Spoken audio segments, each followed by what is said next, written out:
Hello, in this video I'm gonna show you how to log out of your iCloud account on iPhone 16 Plus. To log out of your iCloud, go to Settings, then tap on your Apple account on the top, then scroll down to Sign Out and click on it. Then enter your Apple account password. I'm gonna do it off camera. And now click on Turn Off.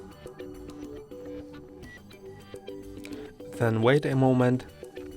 Now you get a prompt if you want to keep a copy of your data that was stored on the iCloud, if you want to save this copy to your iPhone, and you can keep a copy of calendars, contacts, health, keychain, Safari, and wallet tickets and passes.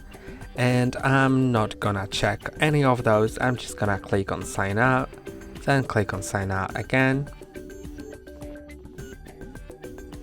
And now the iCloud is signed out.